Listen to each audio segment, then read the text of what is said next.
Live generously, and life will treat you royally. With Lock and Wiley, it's time for that dudes. Marcellus, what you got? The biggest front court ever. You and I, Whitlock. Let's go get it. Number three. No. Backcourt, we can't move like that. Celtics center Al Horford block party. It's time. Oh, good Lord. Game one between the Celtics and Bucks. Giannis drive, but it's blocked by Al Horford. Not once, twice. Almost turns that shoe, that ankle. Zion looking at that. But Giannis recovers. And then Horford said, okay, well, let me get on this trampoline then for this second attempt.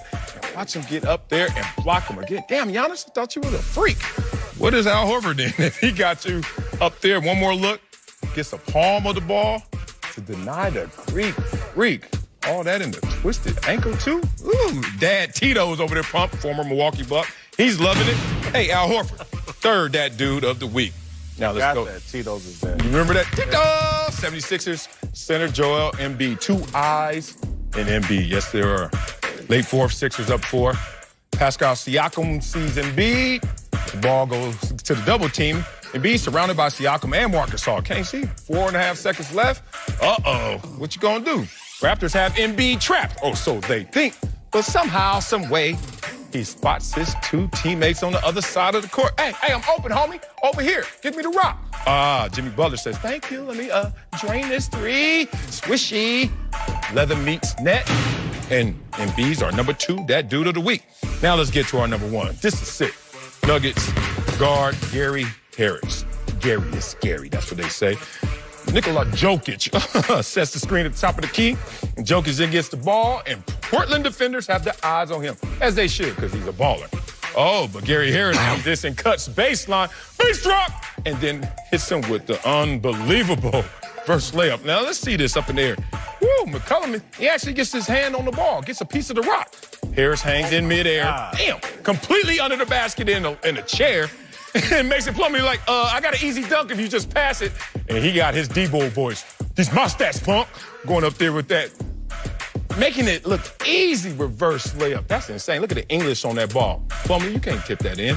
That's all my man, Gary Harris Jr., our number 1 dat dude of the week. He earned that. That's one of the best shots I've ever seen. All right, thank you, Marcellus. You got that. Now we'd like to welcome in filmmaker Gotham Chopra, the director of the hit docuseries Tom vs. Time. His latest series, Stephen versus the Game, premieres tomorrow on Facebook Watch. Let's take a look.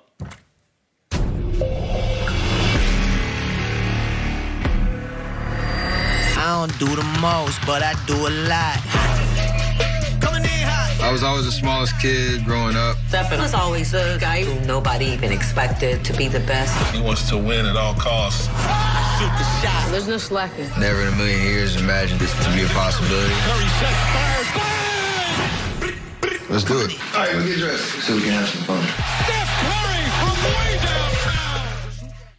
I'm excited for this. Yeah. I'm really fascinated by Steph Curry, his entire family. How much access did you get with Steph? And does he have a message he wants to try to convey with this docuseries?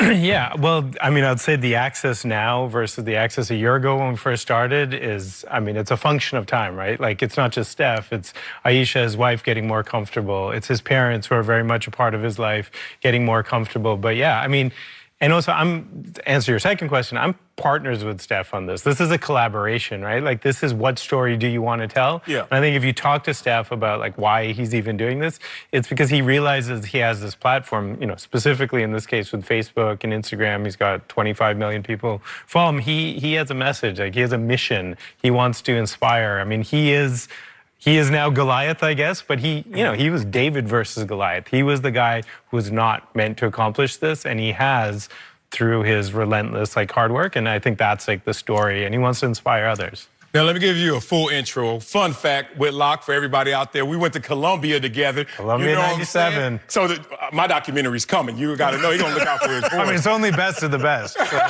It's going to be short as hell if you do mine. But you talked about his family. We see his family, it seems like, at every single game. And when we're talking about that access, like, what role does his family play intimately with Steph? I mean, they're ever present, right? So there's the immediate family, Aisha, the kids. I mean, obviously very close, but you know, both Sonia and Del, his parents, have been such a huge part and such an influence on his journey. And then his Seth, Sidel, his sister, his brother. I mean, it's a family affair, full on. And then, you know, the family spreads, the in-laws are there, the in-laws are there. So yeah, it's a, I think, you know, there's the old adage of like, you're so devoted to your craft that it has consequences on your family. Yeah. Steph's the opposite of that. Like his foundation, his relationships with his family, I think really fuels his success.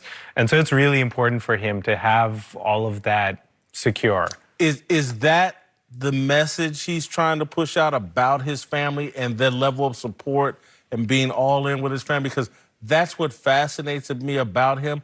I think he can carry that message better than anyone. Yeah. And his faith as well. I'm wondering, does that? Yeah, look, I think that is part of it. It's interesting. One of the episodes, I can't remember which one, third or the fourth episode, I remember asking about this question of being a role model. And he's like, hey, I'm just me.